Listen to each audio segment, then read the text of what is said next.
see all sorts of stuff there that I have produced or that I'm involved with. I might be DMing, I might be playing, or we have a team of wonderful players, mostly playing D&D, sometimes other things, saying nothing, keep your eyes peeled.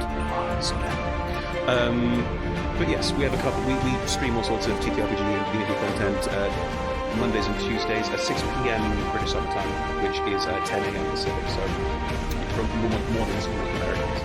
And we also do our talk show on Saturdays at the same time. So that's going to start in 5 minutes. Probably going to start a little bit late today because I've only just started the countdown timer. But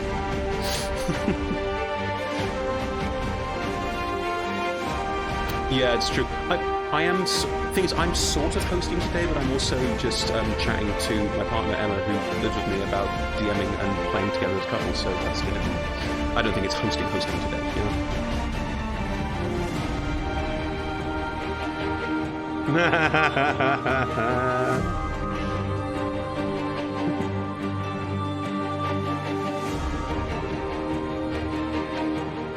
Hey.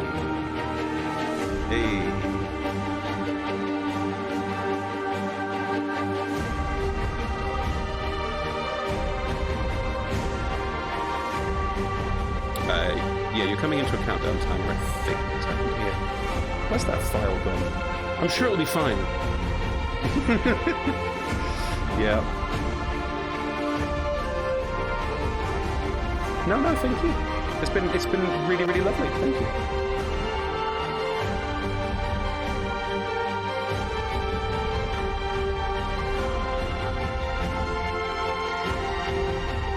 The hell was that?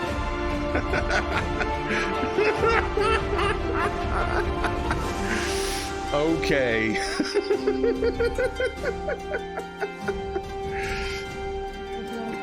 Thanks, everyone. Bye. Yes, I'm doing it. I can't find my talk to the script. I don't know what they've got.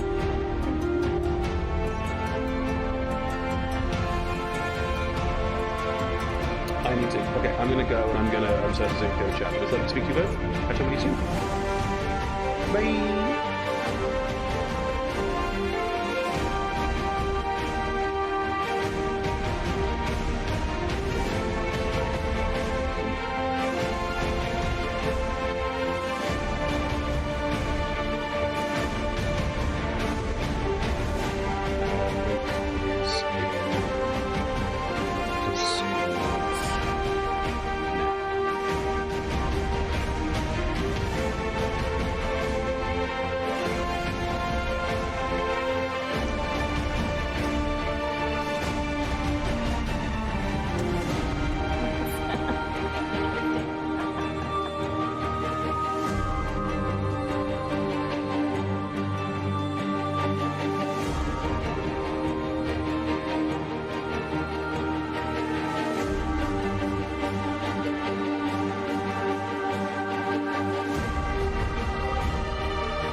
And we're live. Hello, everyone. Welcome to Talk Together, handled by me and Em today in our new flat, trying to sort everything out in one go, which this was sensible. We made good choices, Em. What do you think?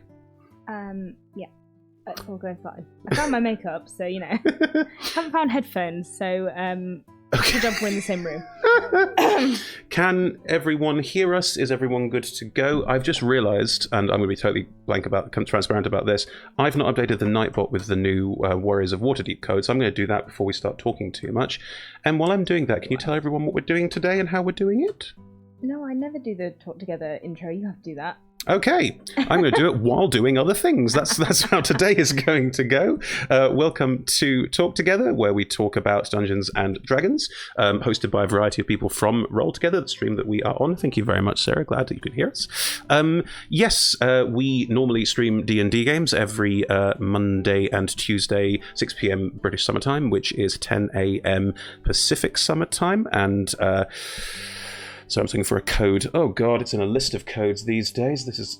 I'm going to be as quick as I can. It's on the codes. I think that's the most important thing for me to do right now. Anyway, we're going to be chatting about D&D, and we're going to be chatting about D&D together, especially about Em and I playing together. We do have dice rolls, help us decide questions if we come to it, but I think chances are Em and I are just going to chat to each other about what it's like to play together and live together and be together in D&D context only, of course. How are you doing today, love? Everything good? Yeah, sorry, I'm watching the dog because he's on a rampage. So the dog's on a rampage too. Great. It's just one of those days. Pick him up at some point. Right. That code is updated. Good. We're super ready. Chris has just come in from another stream. Welcome to anyone who's joining us from Critical Misses. Nice to have you here. So that's why we're slightly less ready than usual for this show. There we go. Right, new code is in. Done. Some other stuff will probably be out of date, but that's fine. We can just get this sorted now because it's good. Right, so Em and I are both DMs on the channel on Roll Together. Em and I both play on Roll Together as well sometimes, and we also live together. We are a real-life couple. So an opportunity for us to talk a bit. Hello, how are you? Good to see you. We are hopefully talk to you a bit about what we're doing and how we're doing it, and a bit about what it's like to play together and to work together. If you have any questions, pop them into chat. We'll do it that way today. Otherwise, we have some questions to ask each other about DMing and playing and things like that, and hopefully we can share our shared experiences, because that's probably relatively useful. Em, do you have a question, or should I start with the question? No, you start. Should we introduce ourselves? Yes, it's a good idea. You start. I'm Emma. I use the pronouns Em or Emma. I'm currently DMing Plus in the Feywild on Mondays. I'm battling with the sun here, so I might just need to change my exposure slightly. I've also played in a number of campaigns for Roll Together. And yes, I DM a number of home games as well. And yeah, Chris and I have been dating for exactly 3 years now. Yes. I'm Chris. I often DM on the channel. Separating RPG karma from couple drama, and in this case running a company drama. Yeah, sure, we can talk about that. No worries, Ali, we'll do that in a second. But yes, I'm Chris. I'm transgender. I use they them pronouns, and yeah, I DM on the channel. I recently DM'd the Warriors of Waterdeep stream that we did. I DM'd Gloomfalls on Baldur's Gate recently as well, and I'm currently playing in Flustered in the Feywild that Emma DMs, so that's interesting from a home life perspective. In fact, we just had the question. Let's dive straight in there. First of all, a big shout out to Hero Forge, Ultra Pro at Elderwood Academy, and D&D Beyond, Warriors of Waterdeep, and Level Up Dice. Massive thank you for supporting the stream as you do. Well, that was Ali's question, Em. Let's start there. Talk a bit about separating RPG drama from couple drama, and in this case, running a company drama as well. I don't think we have that much couple drama. Do you not? Okay. Good. If we do, it's mostly about D&D, so... Thing is, do we really have couple... Of course we have couple drama. We're not perfect people. Things go wrong and we make mistakes, but it never seems to last for that long. No, we're pretty good at talking things out. We do have disagreements about D&D quite frequently. We have very different styles. It's true. Certainly DMing wise, we have very different planning styles. My DMing style makes Chris very nervous. I mean, you're not wrong. It really does. So that can cause friction. And sometimes Chris's DMing style makes me quite unhappy as a player. So we do have to have frequent talks about that. But we've got into a rhythm now, 3 years down the line, of kind of having those conversations in the moment. For example, I realised in Baldur's Gate that you have a habit of putting in monsters that are either too big or have, for example, in Baldur's Gate, it was the big shadow version of LaRouche that had points that would only cause damage if you were like 30 feet in the air. That's right. At the knee or at the base of the neck, which was like 100 feet in the air. And that was fine, apart from that I was playing a character that couldn't climb, couldn't fly. And there were other characters in the party who were melee fighters who could climb, could fly very easily. And the reason this came around was that the last time I played a big melee hitter, which was Prosperous, you also put in a creature that at the end of the big fight was 100 feet up in the air, that there was no way I could get to it. So we had a conversation about the fact that you keep putting in monsters that it's very frustrating for me in battles, and presumably other people who are playing melee characters like that as well. There was also the incident with the Leviathan. The incident. Hang on, hold that thought while I say, yes, this is our lovely puppy. You may see him in Emma's shot in a minute as well. He's in a rambunctious mood, so I'm getting him away from cables, aren't I? Yes, darling. Yeah. He's called Paladin. He's called Paladin. No, we want puppies on screens. This is good. Yeah, he's great. He's 11 weeks old now. Yeah, he's half Dachshund, half Jack Russell, and he's gorgeous. Yeah, there was also when we were fighting the Leviathan in the first session. Yeah, it was me. I named the puppy. You named the puppy, please. We suggested Paladin, and you said that was a good idea. I suggested Paladin as a joke, and you went, "No, yeah, we should call it that." The Leviathan was also up in the air, and I did have a flying mount that you killed in the first round of combat, and then couldn't reach it anymore. So I killed in the first round of combat. I think you'll find that it was a animated creature. It didn't have that many hit points. And you killed it in the first round of combat. I blew water in your general direction. And killed the flying mount. Are you disputing that you killed the flying mount? Because it's no. I've got recorded video evidence that you did. So yes. We had quite a long conversation after that session, where I said, actually, like, you continually doing this and not providing ways for me to get to those is very frustrating for me. It makes playing those characters not fun. Especially in situations where the other melee characters have ways of getting to those creatures, where I feel like I'm not able to do the things that my character is good at, that I've designed them to do. It feels like you're punishing me for making a character that is a melee fighter. Exactly, and that is also partly my fault in that, as has been established over years of DMing, especially live DMing, I have a tendency to think cinematic and think big, which usually tends to mean there's this gigantic thing, or there's this thing that isn't easily accessible, which does mean that melee fighters go, what am I supposed to do? So finding ways to allow melee fighters a way into that was... Put him down. No. He wants attention. He wants to lick your face. That's true. Finding ways to give melee fighters the ability to engage in that way is an important part of... It's a silly thing. I think of it in terms of video games, like level design. Because you've got to make sure that the encounter works for the rogue, the mage, and the fighter. And I was... to my own, in error, designing things that you were struggling to engage with. The Leviathan was one, and the Nightwalker, LaRouche, God Nightwalker thing was another. They were things you struggled to engage with by my poor design. And it's useful to think of it, I'm trying to talk. It's useful to think in context about that as a DM, because to a certain extent you're just making things for the players to interact with, but you're also making things that all your players can do cool things against. And I had been neglecting that in particular for melee fighters, and you tend to play melee fighters, and that's where the problem started to arise. But this is part of why this is useful. You and I live together. You could stop a stream, as we did, literally go off camera as we'd finish the stream and go, here's why that sucked for me. and we could work out ways to deal with it. Or you could tell me live, as you did.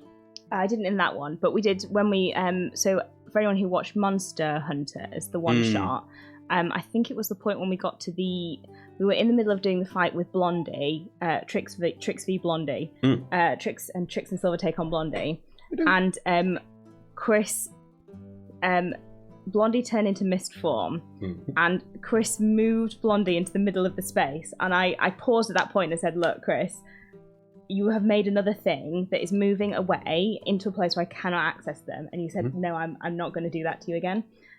But because we'd already had that foundation conversation, it was a very quick to resolve. Me having that moment of going, I don't want to be in this situation again. And we've had similar things with stat effects. So we had quite a, I mean, it's years back now. When we were Adventurers Wanted and we did the very first agent stream, there was a session where I was playing a Minotaur cleric whose name I can't remember. Keldon, thank you. And there was a combat in particular. I think we were fighting in a glass bar, where Keldon was stunned in the first round of combat, and I spent 3 hours stunned in that combat. And it was a bad day mental health wise anyway, but I was very unhappy. I was very upset. And we had a reckoning at the end of that one as well. You make it sound like you... Thing is, yeah, Pixie, I mean, you're watching it again. Agents is full of moments where we're still kind of finding our feet a bit with how streamed D&D works, and realising that stun effects, suck for the players. I knew that. That's DMs know stun effects suck for the players. It's kind of the point of them. But realising that they not only suck for the players, they suck for the audience. That they suck as an engagement factor. It just doesn't work. That was a learning curve. I had no idea. And you as a player saying, I hated the last 3 hours, and me going, okay, that's a problem. That's a real issue. Yeah. It was worse. We kind of like, if you're in a home game environment, if you're in a home game environment and you're stunned, you can go get a cup of tea, go have a snack, go to the loo, go stand outside and have a moment, whatever, play on your phone. If you're on a stream, you can't do any of that. You're sat in a room with other people, you're on camera, like, you can't go anywhere. Yeah. You're kind of stuck. And I think unless it's literally for one round and then it's done and automatically goes, and even then I'd be cautious with it, I don't think it's fun in a in a stream. And unfortunately, in Agents, in that stream in particular, it happened to my character in almost every single combat that happened. So that particular combat was the one that kind of threw everything over the edge, because it had happened in almost every single combat up until that point, either paralyzation or stunning. And that was the one where I went, I'm not enjoying this anymore. I'm done. Yeah. I mean, that is the kind of note that you will struggle to get from a player, unless that player is someone you are, I was going to use the word intimate with, I mean intellectually intimate with, like someone who will not be afraid of, well, someone who won't be afraid of turning to you and saying, that was bad, you made a bad choice, and not feel like you're haranguing someone for doing it. Like the closest of friends, partners, people who you know well enough to go, that is an error. Like, that's important. And you having, I'm not sure if you felt you would have necessarily the ability to turn to me and say, this is what I think, but you did, and it made a big difference to how I live DM from that point on. I'm just gonna... Pick the dog up. Pick the dog up if he's going to play like that. I'm sorry, I'm just going to have to go and fetch. That's all right, I'm going to answer some things here in the chat because they call me Pringles. I don't know you. Hello, thank you for joining us in chat. It's lovely to meet you. Yeah, you made a good point earlier as well. Yes, Cheetah Paladin is taking over. That's how it's going to go from now on. The thing with DMing is that you only have to make a challenge, you have to make so everyone can engage with it. I ran a combat for a home game for Emma and some friends the other week with a rogue in it. And I was having fun playing a rogue NPC that would appear out of shadow and then bonus action hide. And it was awful. They didn't have fun. They couldn't really engage with the villain because they couldn't see them. And I kept saying, I turn up, I hit you, I run away. And they kept going, oh, fantastic. What a wonderful time it's been for all of us. And yeah, there are things, it's being very careful. Yeah, puppies again. It's being very careful. I think the thing is with rogues as a DM, just as a note for anyone who's DMing in chat, rogues are fantastic if you're playing them, but if you're up against them as a player character, they're very frustrating because you can't find them in your turn because you have to perceive them, and then you can't do anything because you can't hit them. And most characters that have a bonus action hit, you already have to have hit to be able to use that. So to run that as a DM, you're relying on the person with the highest perception going before your fighter, but like it needs to be your cleric, then your fighter, then the rogue, because if your cleric goes then the rogue goes, that's it, you're never going to find them, and it's very, very frustrating for players. So I think it's interesting because you don't find that out unless you use them in a game necessarily. What happened, like how those mechanics work, because you see them as a player, you see people playing rogues and you're like, oh, it's really fun, why wouldn't that work as a DM? But actually monsters don't tend to have those kind of stat blocks. They only have those stat blocks if you run a rogue stat block that you've built. There's a question in chat that's actually quite useful. Are there any other mechanics like stun effects that we avoid for stream games? Anything leap to mind for you? I don't think there's anything that I hard avoid. We don't tend to use charm effects very often because they tend to come up on health and safety forms as things players don't like to have happen. To be fair, I avoid charm effects because I find them confusing rather than because... I mean, obviously if someone says they don't want them, then I wouldn't use them, but mostly I avoid charm effects because it's really vague about what you can do with charm effects, and I think people get frustrated by them, and I don't know what you can do. Like, I as the DM don't necessarily know what you can do with a charm effect, so I wouldn't use it. The one that bugs me with charm effects is that you have charm effects where players are charmed or characters are charmed, and then it's not quite obvious what you do. But then you have dominate effects where it's just you do what I tell you to do, which... Yeah, I wouldn't use that on a player. I'd use it on an NPC, I wouldn't use it on a player. Home games, I'm fine with it. In a home game, a dominate effect is fine because it's short-lived.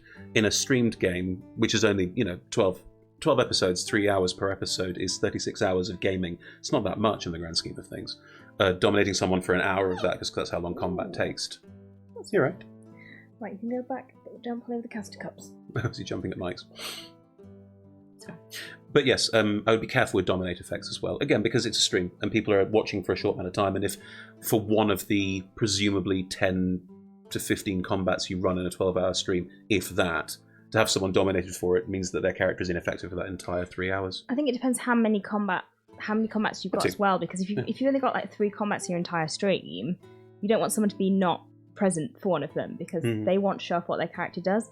I regretted in Flustered doing the body swap immediately after Sean had given out the magic items. I hadn't planned it in that way, and I think he gave them out at the start of the session, so I didn't know when I was planning the session that it was going to work out in that way.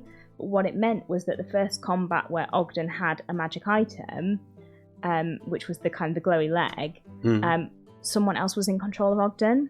So the first time it was never actually used, I don't think. It was just used as +1 weapon. Yep. The actual effect of the item was never used in that combat. I don't think it's ever been used. It has, Shaman's used it. Oh, okay. Maybe in one that hasn't been shown yet, but it's been used in one that we've recorded. But the first time that had the potential to be used, it wasn't when Chamonix was in control of Ogden, and I wish that had not been the case. But that is something that I wish I would have changed if I had gone back. Okay, but there's an interesting question though, because I think the swapping bodies was a stroke of genius. I enjoyed it. I enjoyed it a lot. I'm glad that it happened. I potentially would have put in another combat beforehand. Yeah, I can see that. But then, how much of DMing is defined by player choice? How much is defined by your choice? That's another interesting question. Depends who's DMing. Okay, interesting question then. How much your game is defined by player choice? How much of your game and your DMing? I would say a lot of my game is defined by player choice. I have things that I want to happen, but I'm quite happy to change them if the players decide to do something different. and it's not like I have a story set out that I'm waiting for the players to do. I have a kind of general idea of what I think might happen, and then every week as things happen, I'm looking at what happens next and tweaking and writing something new. And I'm not even, for a session, I'm not sitting there and going, here is what I think will happen, and writing that. What I'm doing is going, I think I will need this encounter and this encounter, and I have the town written out. I know who's there. I know how they're likely to behave, and I will sit and I will wait and I will listen to what you all say, and I will try and make the town behave in a way that feels realistic. Mm-hmm. So I'd say the vast majority of mine is based on player choice. Yeah, whereas we've said before that mine tends to be the opposite, where a lot of it is based on preconceived ideas, plans, and things. What's he doing? What's he I doing? think your curtain's about to come down. Can you go and get him? Just go and get him. I'll keep talking for a bit. Talking about... I tend to plan a lot of what the players are going to achieve and do. I tend to think of branching options, where different cool set pieces could appear in different places, or if different cool ideas could come from different NPCs. But usually there's a certain amount of the players are finding the next bit to the next bit with me. It is true. Yeah, it's puppy life. You're right. It very much is. It was nice though. I've given him a chicken stick. That should just occupy him for a while. Huh. I don't think that you sit there and go, I have a plan, and now you almost fit into it, because that's not the campaigns that you run. No. I do think you have more of a, this is the story I want to tell. I will try and shape the players to make the characters that I want them to make. You give very defined briefs about what you're looking for, and then kind of I do think you guide the story more. Like, you're not as willing to sit and listen to what people have to say. That is true. Whereas sometimes I feel like I sit and listen for too long to what people have to say. We've had some very silly long form scenes in Flustered, which I really enjoy. It's different styles.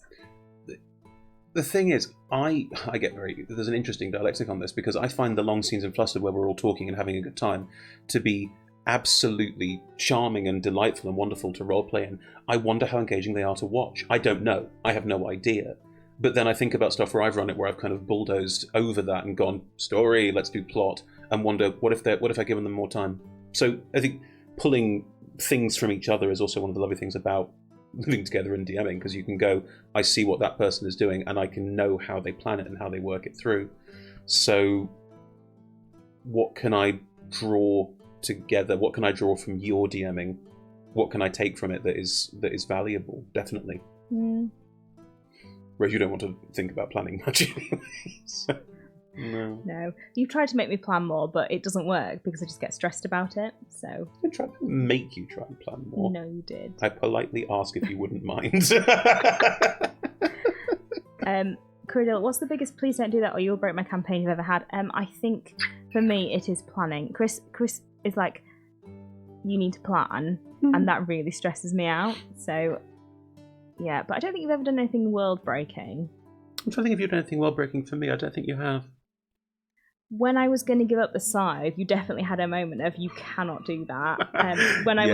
When I said to Chris, I think I'm going to give up Prosperous's scythe, because we did have that conversation outside of game before I did it. Chris was like, you can't. We had a mini-made with the scythe then. It's your magic item. It's like the thing that we designed the character around. It is a holy relic.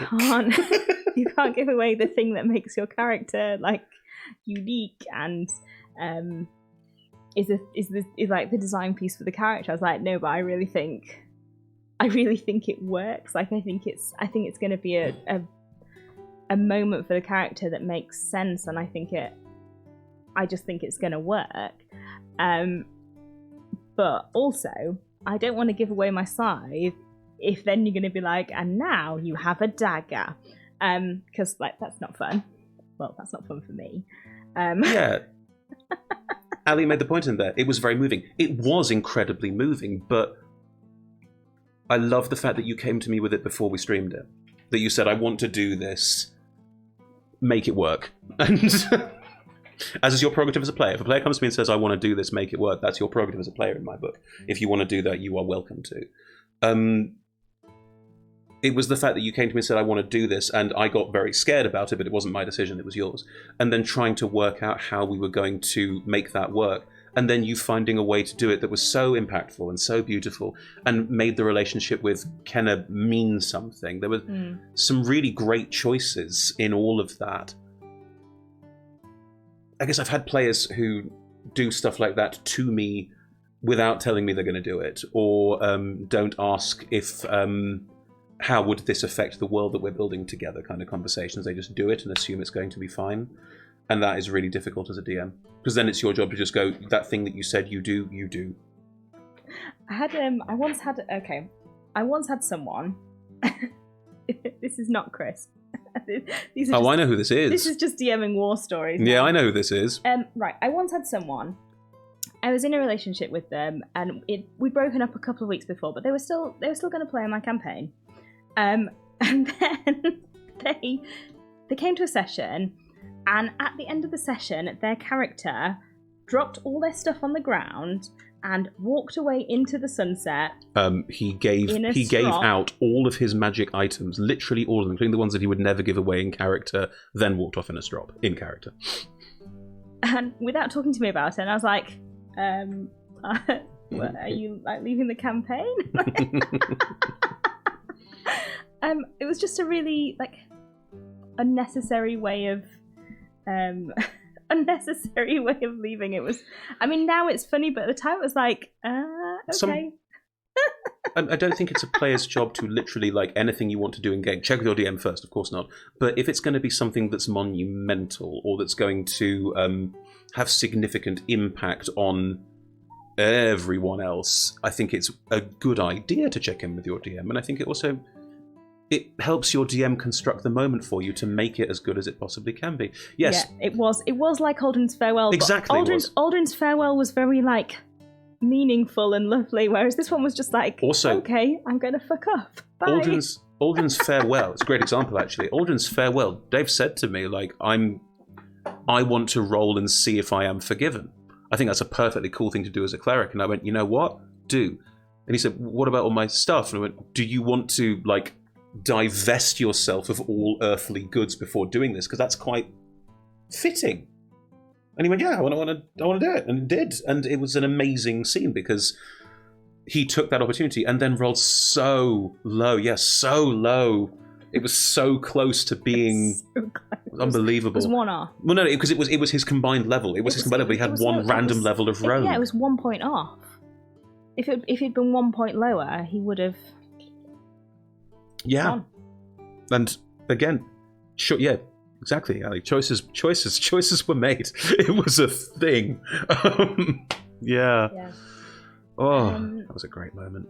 But I mean, we do things to each other that we're not expecting. Like, Chris plays in my one of my home games, and Chris is playing a character in that home game who came from basically a little cult in the material plane that originated from a group of shifters on the Feywild. They've been back and forth between the material plane and the Feywild, and they've met. Chris's character has met the god who the cult worships in the Feywild. And then I kind of dropped in that the big bad of the whole campaign is actually an ancestor of Chris's character. And you hated that. Okay, now I'm going to give some context here because that is a skimming of the surface of what you did. Also, chat, just for the record, I don't know if you know this, Emma's a horrible, horrible person. You keep doing this. You throw things into campaigns and your players go, what? No! I've been playing this character for 2.5 years. That's, oh God. It's a wonderful skill. It's an incredible skill. But yeah, so I'm a shifter and I'm a squirrel. I'm a squirrel shifter. And I don't know any other squirrel shifters. And the fact that I'm a shifter has never been important in story terms. There was one NPC in the Imperial Court, the Fairy Court, and the Sealy Court at one point who made a comment that I didn't quite understand. 2 years later, 2 years, not in game, real life, 2 years later, we meet this final boss guy, and it's very clearly like I'm going to set up that this is the person you have to fight, and you're level 12-ish, and now you have to go and level up to a point where you can actually defeat them. And he shifts into a squirrel. And it was just a moment where all of us, like, jaws dropped and hit the floor. Because it wasn't like you weren't there going, here is my cunning, clever plan. You just quietly and carefully waited until the moment when it was necessary and then dropped it. I'm pretty sure we've told this story before, but what you did to George is unbelievable. It's so good. It's an incredible move, but it's unbelievable. Okay, but I put it to you that you all did that to yourselves because all I did was wait until you said things and then took them and incorporated them into the game. I didn't do that to you. You suggested it and I just used it. Okay. Okay. Point of order in return back. The changeling serial killer is your idea. Okay, that one was my idea. You had a changeling character turn up in the Feywild and read a random book on changelings, and he rolled a nat 20, and you threw in, there is a changeling serial killer called the Collector. You just threw it in. Yep. And then that serial killer murdered and imitated his parents and tried to murder him. Yep. It was brilliant, but it was terrifying. That was all you. I mean, it's a story. It's a story. There's got to be serial killers in the story. Okay, there don't have to be serial killers, but I was interested in, like, if you were a changeling, you'd be a very good serial killer. And you would. You just would. That's the quote of the day, that is. Someone clip that. If you were a changeling, you'd be a great serial killer. I've thought about this a lot. I don't know what you want me to say in return to that. That just is the case. Other things that we have had serious contentions about is the Drow using the dark spell in oh my classes, god, which Chris really, really I mean, it's dislikes. A nurgly rules as written thick. No. Very nice Chaotic Blend was very nice.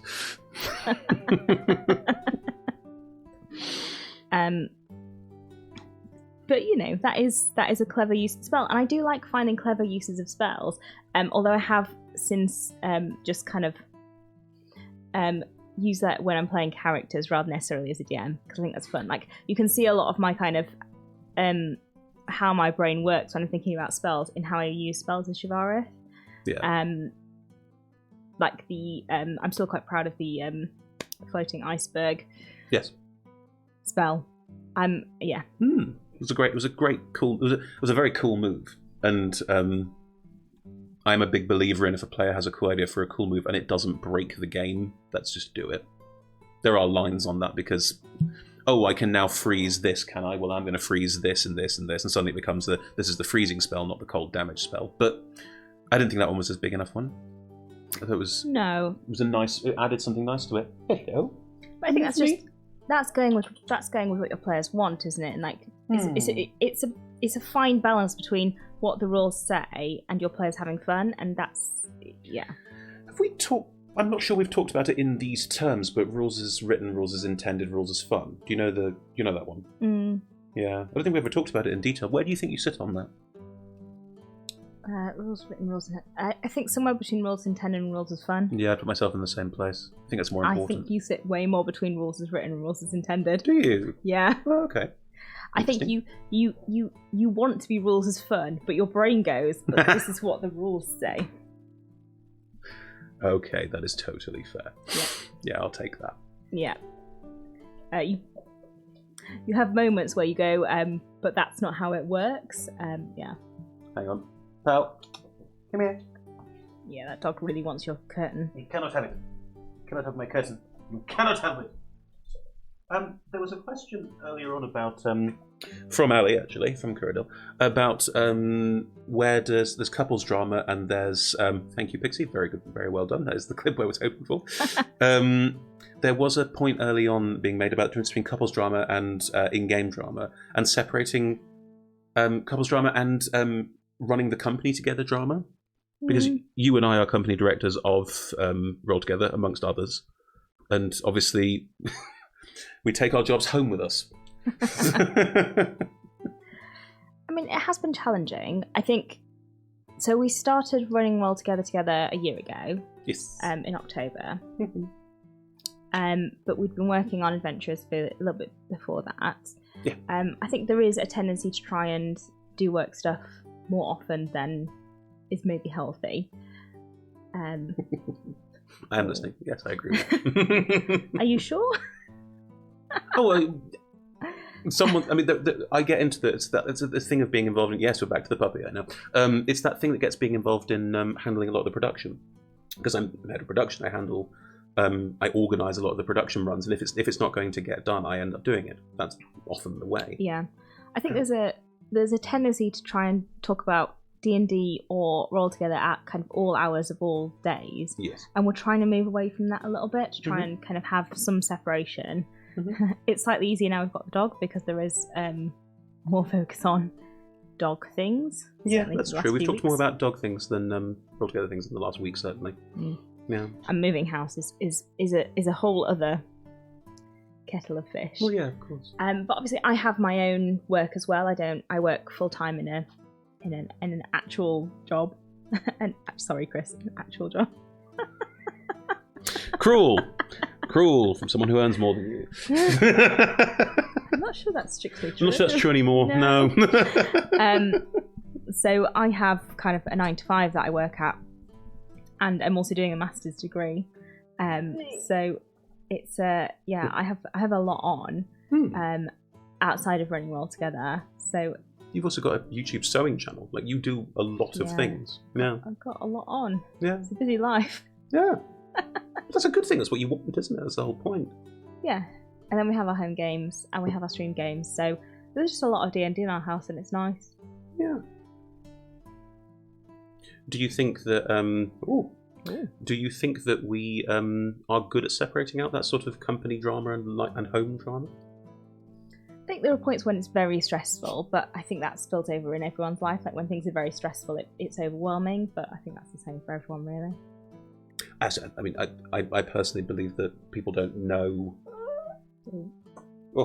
don't quite know how much goes into keeping it all together, running in the way that it does. I've quite a strongly held feeling. I did an interview just now about it, going, there is so much more goes on behind the scenes. Covered in puppy now. There's so much more that goes on behind the scenes that people necessarily know about, which is fine. Like I think that's important. That's the same in every business. Like there's always more that happens than you see. Like that is true of every company. Yeah, that's not unique to this business. Yeah, that is also very fair and true. Right.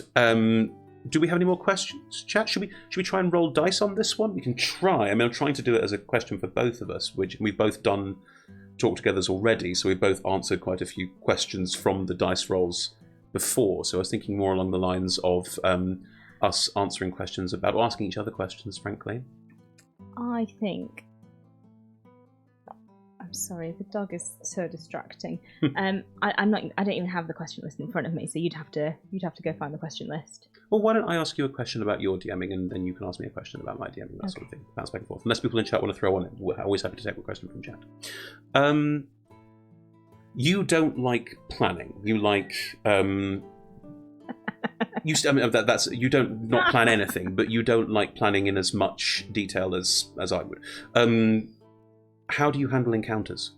Because if you don't pre-plan in as much, do you just make encounters on Beyond on the fly? How does it work? No, I pre-plan encounters. So I have things that I think are likely to happen. So, for example, which episode of Flusters went out? Because I know we missed this week. So what was the last one? Episode 7. Okay, what happened in that one? Was that the body swap one? I think so. I think we body swapped, fought the hag, and then went back. So I knew that in that one, I mean, basically in that one you were already in the cave, so I knew that you were very likely to fight the sea hag. So I had the sea hag encounter prepped, although I had the wrong snakes in it. So I already had that in my Beyond. If you're doing something where you could go 2 different ways, I'll have all the encounters already in my Beyond, because I don't like doing things in the moment. Before you had the Beyond Encounter tracker, were you using just pen and paper, just writing them down? Yes. So I had. Yes, I was still using the stat box on Beyond, but I was just using trackers on notepads. But I mean, I literally can't imagine doing it without the encounter builder now. Mm-hmm. I mean, I can't even remember doing it without the encounter builder. So going back would be really difficult. If you're a DM and you haven't tried it, I don't want to go so far as to say life changing, but it's really, really good. I would go so far. D&D Beyond has literally changed my life in terms of how I DM. That's because you DM so much. Yeah, it's true. Like, it's not life changing. It just makes things so much easier. Like, it's really good. Yeah, no, I'd really recommend the Encounter Tracker. It's great. But I do plan encounters, because otherwise, I don't know, starting things on the fly, or just you run the risk of either massively overstatting or massively understatting, or just not finding the thing that you want. And CR's a joke. Like, some things that have really low CR are quite dangerous. Some things really high CR are not dangerous at all. I don't tend to judge things by CR. You know, I just don't tend to use it. I tend to look for the thing that I want. So it's not something that I track by. Yeah. Mm-hmm. Pixie's asked if we have any campaigns or big bads we'd like to revisit. Prosperous. I want Prosperous to come back. It's in the pipeline. I've already got plans. I want Prosperous to come back. I want Shivarith to come back. Again, I can't talk about whether that's in the pipeline or not. I know. I think Shivarith, out of everything, Shivarith was the hardest character to let go, because there was no end. Well, there was no end, and there was no, like, if that was it, that was it. We can't pick that back up, because it's not our characters. So that was really difficult, and I love playing Shivarith. So yeah, I miss those two so much, and Prosperous is kind of very dear to me for many different reasons. I think I have more stories to tell with Prosperous, so I'm definitely like fighting, chomping at the bit to bring Prosperous back in some form. I don't have any of my campaigns that I want to bring back at the moment, just because we're still in the middle of kind of the Windfall and Waterdeep Flustered continuum. Legends of Theros I really enjoyed, but I don't have kind of a continuation for that at the moment. I probably have some more ideas, but I'd need to kind of sit down and think about what that would look like. Mm-hmm. I'd really like to bring back Busy Bees. Although the issue with Busy Bees is that the character that I played in that campaign is so high energy that every time we talk about bringing Busy Bees back, I'm like, oh god, I can only play Busy Bees on good days and on days when I've drunk about 30 coffees. Mm-hmm. How about you? I can't bring back LaRouche. No, they're dead. They are resolutely 100% dead, and I think it would ruin the impact that the players had to bring LaRouche back at this point. I think it was important that they were defeated in the way that they were. Mm. I mean, I've brought back Aradine once before, and I will bring Aradine back again. They are an absolute self-insert, and I love them to pieces. And they're now in charge of the guild in Baldur's Gate in our world, so they will definitely turn up their adventures, absolutely. In terms of player characters, I mean, I don't play that often. I DM more than I play. I've really enjoyed playing Gertie. I think Gertie might have more life in her yet. But we haven't got into the campaign yet. I don't know what the end of that arcing is going to be. I'm going to kill you all. Oh, okay, then fine. I won't bother thinking about it. Probably not. It's not really that kind of campaign, is it? I do like... Be a real turn, wouldn't it? I do like this campaign and TPK. I don't feel that's... I don't feel strong. Like, in the same way that I love playing Danae, I don't feel strongly about bringing Danae back either. Danae was amazing fun to play, and I really enjoyed playing her. But in terms of DMing and villains and stories, I don't feel like the corrupted Sea of Swords Forsaken... I don't feel like all of that arcing with some of those characters is done. Oh my god, Neverwin. What's it called? What? The Black Rock thing. Oh my god, where's my brain not working? Oh, never. Oh, My brain said Tevinter, which My is the brain Dragon said- Age version My of brain that. said Neverwinter, which is wrong. No, it's Netheril. Neveril. No. If Prosperous never sees Netheril again, Netherese artifacts. Oh no, that's rude. Oh, he fell. If Prosperous never sees Netherese artifacts again, it will be too soon. Every adventure, it was like Prosperous and Milk going, "Oh, Black Rock again." Thing is, Netheril is in many ways the gift that keeps on giving, because there's always going to be more abandoned cities. Yes, it is. Yes, it is. But in the same vein, it's also tedious because it's always the same thing. It's abandoned cities full of mad wizards doing crazy things. Sorry, not mad wizards, with power hungry, strange wizards making very, very poor choices. Like, that's the point of Netheril, and it works so well as a hook for so many campaigns. You just want to bring a beholder in. You just want somewhere where you can be like, here is my lair of beholders. Yes, I do. I love beholders, as we can all attest. But I reckon that there is some Netheril sort of tying stuff up, probably centered around Anton. I can see that being something that we come back to at some point. Yeah, okay, but if you put Anton in a Netherese city, you're basically just putting a power-hungry wizard in a Netherese city. I know. It's gorgeous. Thing is, Anton's arc never really got completed. So there's stuff there that I want to explore. There's definitely more with Anton. I think with Prosperous, I'd probably want to go, what happens next? Because Prosperous is very much done with Netherese shit. It has plans. It has subclass plans. You spoke to me about some of these, so we'll see what happens. But I think probably a couple of nice scene changes with Prosperous I can see happening, definitely. We need to go to Golden Fields. We've never been to Golden Fields. That is true. We've got the family that we've never seen. Prosperous is very supportive Orcish parents. Mm-hmm. No, sorry. Prosperous's parents are both half orcs. Prosperous comes from a family of half orcs. That's right. Yeah. So. Yes, Pixie. I'm sure Anton's going to settle down and live a peaceful life too. I've also met Niall. No, not going to happen. I'm really excited for. Have we spilled what the next 12 part is going to be?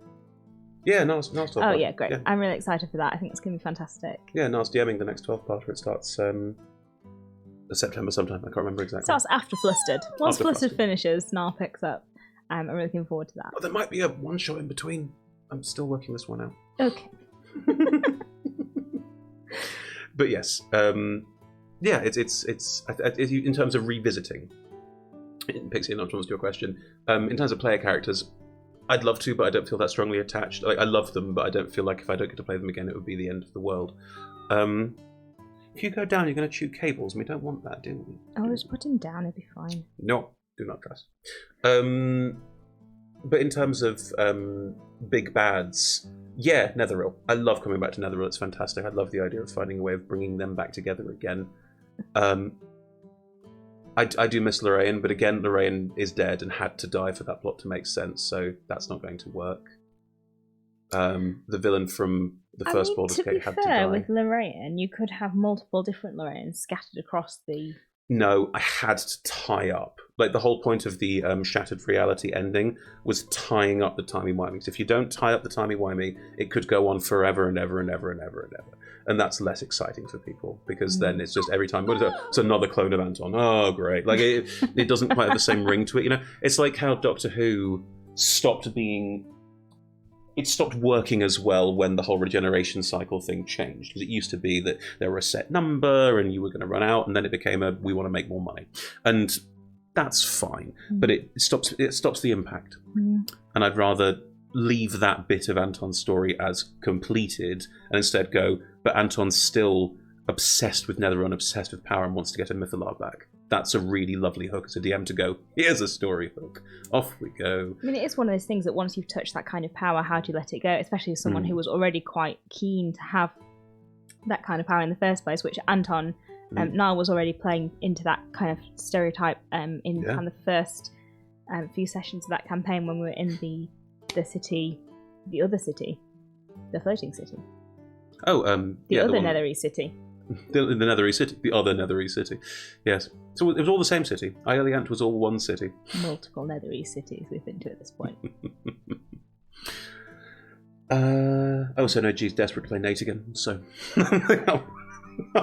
He wants to add a 5th class, I think. I think he said there was... I think he's going to add in Warlock as well. I can't remember, but it was going to be... What I think we should do at this point is when G brings Nate back, he has to draw a dice head, which has all of the classes represented by Nate. I think that's the challenge. I mean, that's a great idea. I like that a lot. To talk to the other directors about it, but yes, that goes high on my list of cool choices we should definitely make at some point. Not Warriors then? Not on your list? Whereas I can't talk about it. It's not on your list of ones you'd want to bring back, though. Oh, I see. I'd love to in a heartbeat. Do give me those characters back. They're lovely.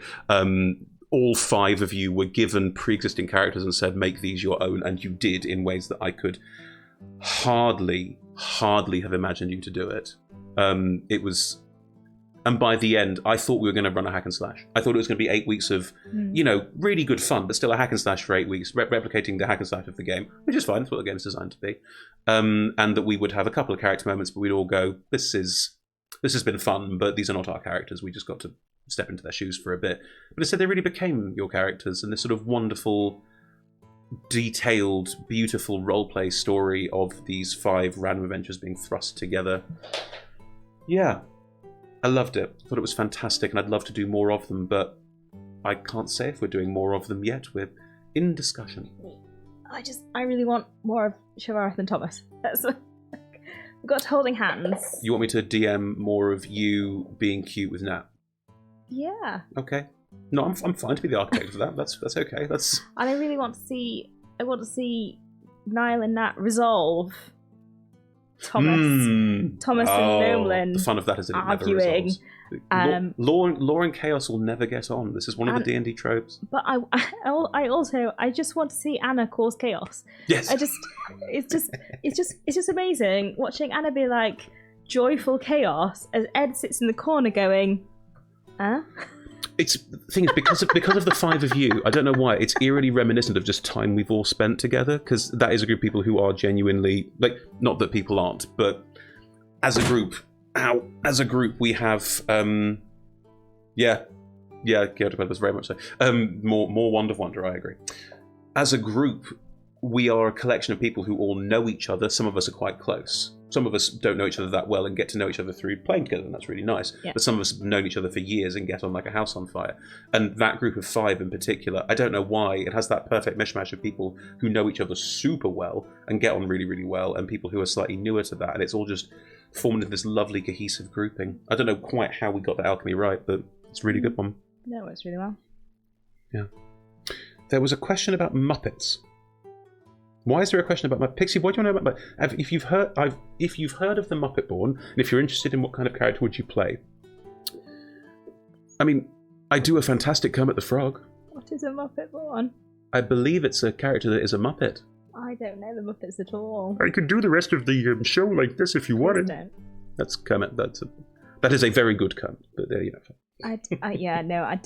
I was not exposed to Muppets much as a child, and I found them a bit worrying. Worrying? Yeah, the Muppets. They just all have weird voices, and I don't know. Just yeah. And what if you haven't been exposed to them as a child? When you get exposed to them as an adult, they're just not. They just don't do it for you. You know, like if you haven't seen some Disney movies as a child, when you see them as an adult, they just don't do it for you. I do not compute this sentence. Name a Disney movie that you didn't see as a child that you watched as an adult and go, this doesn't work for me. The Little Mermaid. No. The Hunchback of Notre Dame. No. They're both great. Not if you haven't seen them as a kid, they're not. Did you watch them as a kid? No. Do you find them weird? Yeah. What do you find weird about them?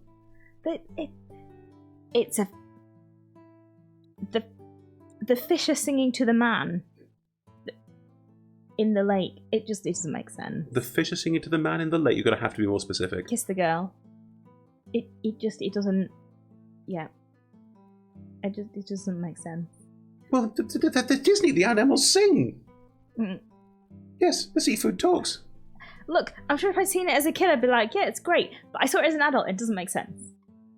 Okay. What's your beef with Hunchback of Notre Dame? I just didn't like it. Why?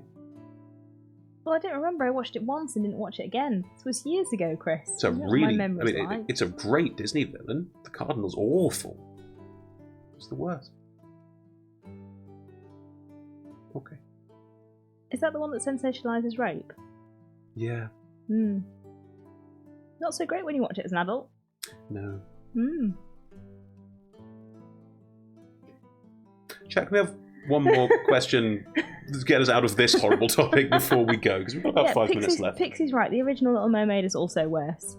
But also, to be fair, all of the original fairy tales are worse. Like the Cinderella one is way worse. Like the stepsisters cut off their feet and stuff. Yeah. Well, the original Little Mermaid, as far as I recall, is based off Sedna, who is a Icelandic fairy tale where, again, hands get cut off and fall into the water and become fish and whales and various animals. Well, she feels like she's walking on glass in the original fairy tale. It's not nice. Yeah. I think we killed the chat. Sorry everyone. All right, let's end on something nice. What's your favourite thing that I've DM'd for you, and then I'll ask him what the favourite thing is that you've DM'd for me is. Okay, it's a home game. That's fine. It's a home game that we just call Waterdeep at this point because it's been running for so long. It was Waterdeep Dragon Heist. It then extended beyond that. In Waterdeep Dragon Heist, I start off the game with 2 partners, one of whom was kind of a loving, caring partner long term, just having a nice, loving relationship that is still going, like that's all fine. The second partner was kind of an arsehole. He's in the City Watch. He was being paid under the table by the Zentarim. He, has a heart of gold. I don't think I'm selling this. And over the course of the first season that we did of this show, we still call them seasons even though they're home games because we are streamers. We solidified the relationship with him and we got him out of the clutches of the Zentarim. We sent his mum to prison, who'd got him in to the Zentarim. This doesn't sound good when I retell it.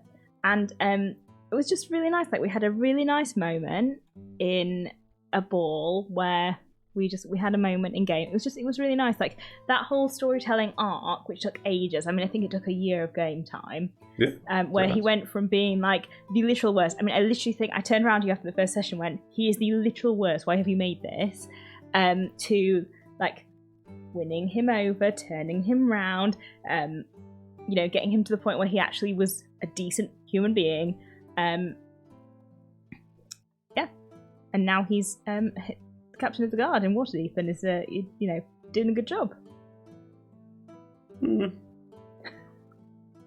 You're still really unhappy about it, aren't you? Because you meant him to be an arsehole. No, I'm not. I'm actually very happy about it because you said, can I play a poly character? Because I'm a poly person and I think I want to represent that. Fine.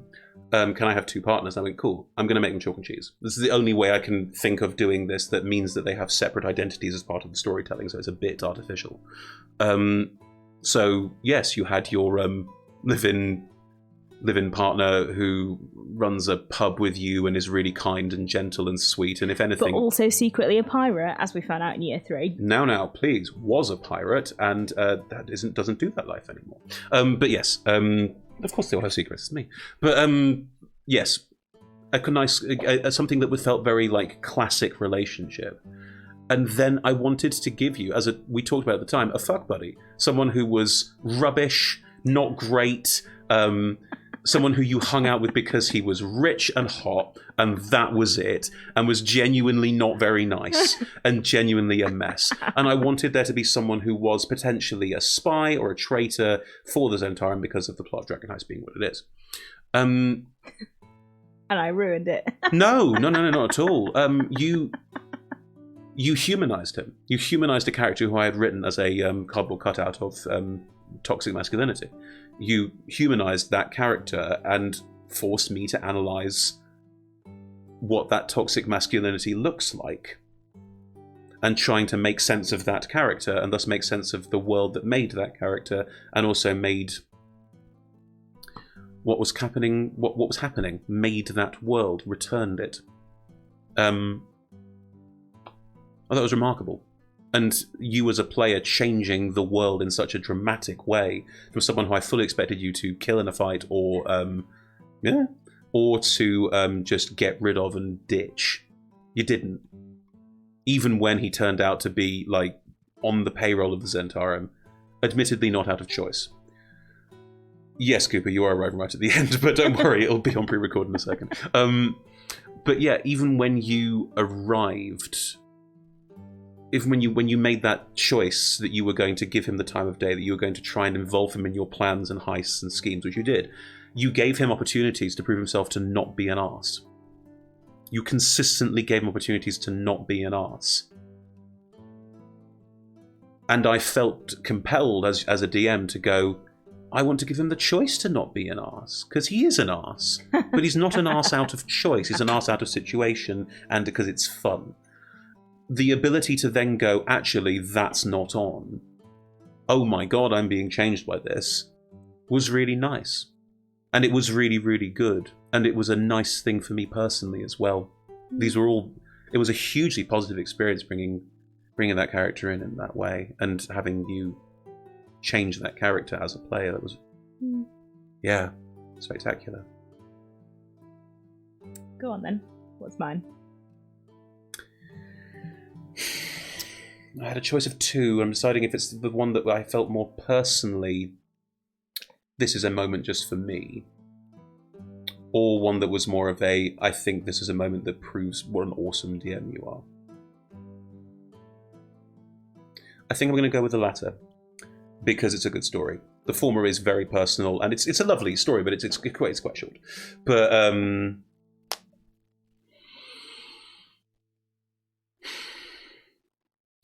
you'd started a Feywild campaign, and you said to all of us, make your Feywild characters. It's going to be great.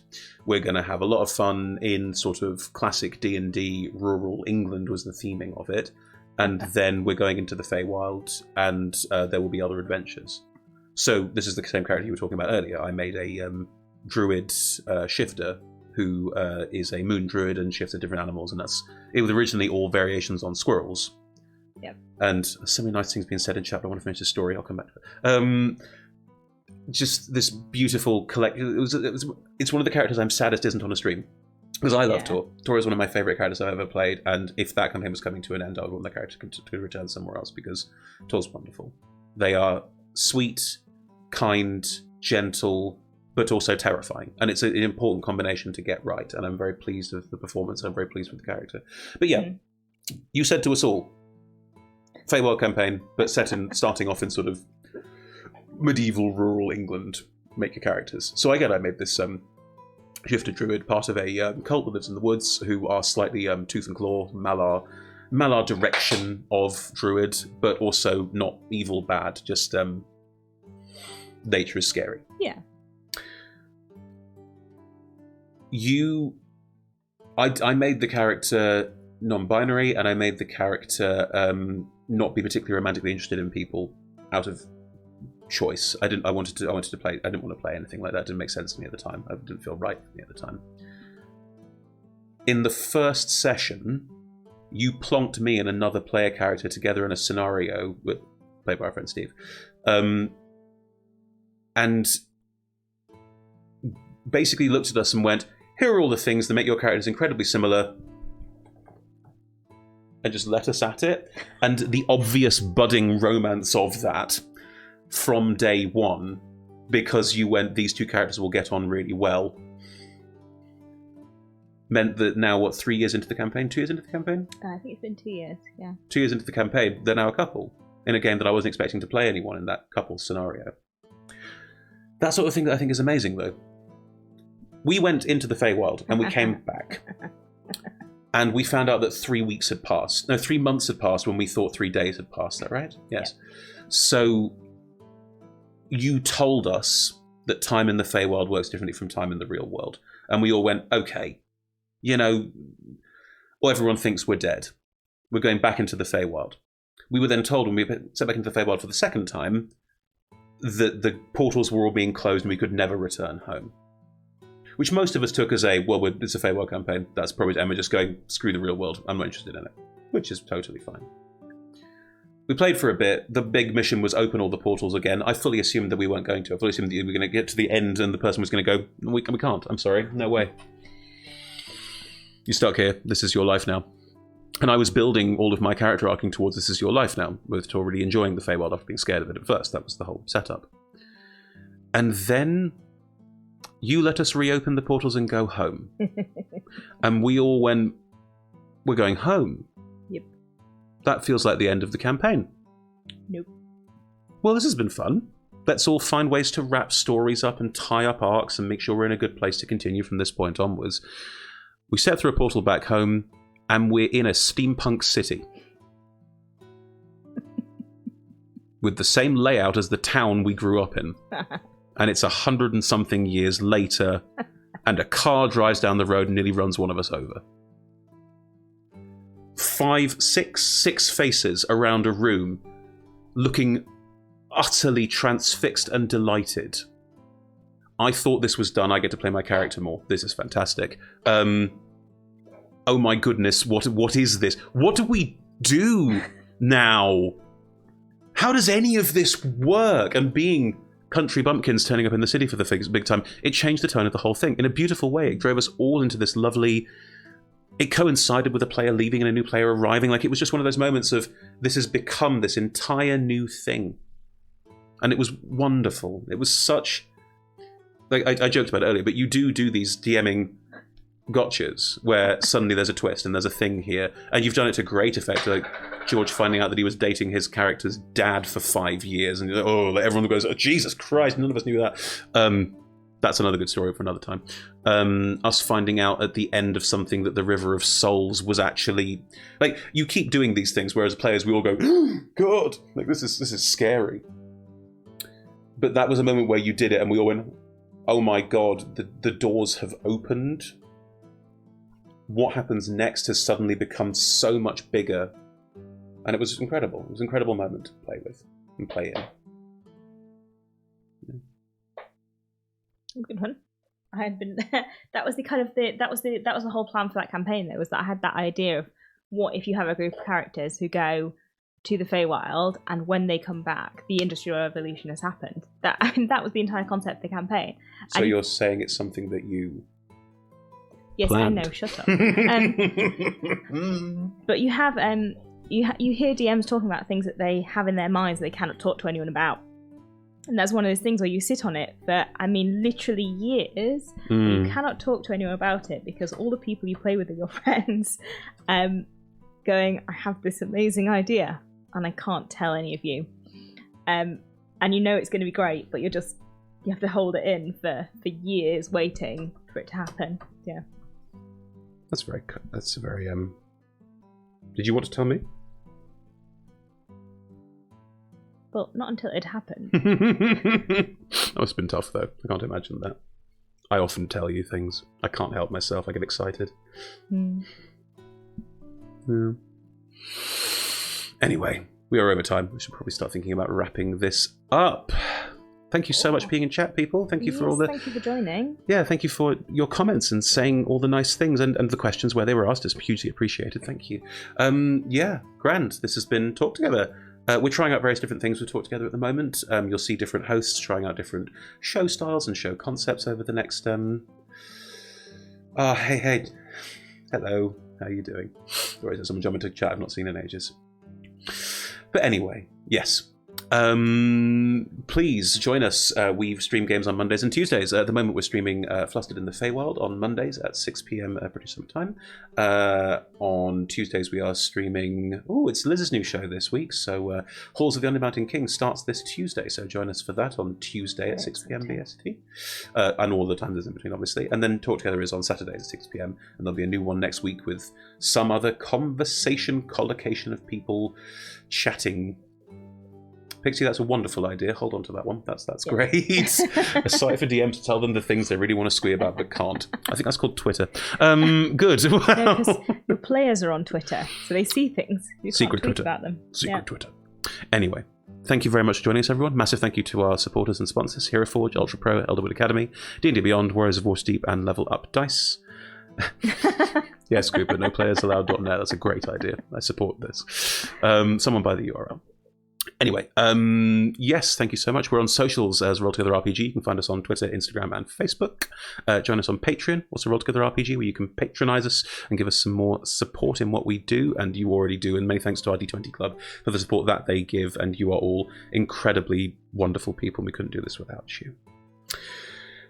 You can also enjoy all of these things as podcasts. This will exist as a podcast from about 24 hours from now, and they'll be on YouTube as well if you want to catch them on our YouTube link too. Right, let's wrap all of that up. Thank you so much, everyone. Em, is there anything you want to plug in particular that you haven't mentioned? No, not particularly. Cool. Right then, thank you, everyone. We'll leave the stream there. Hope you have a lovely evening, and we'll check in with you for joining us. later in the week. Cheers. Bye, everyone. Bye.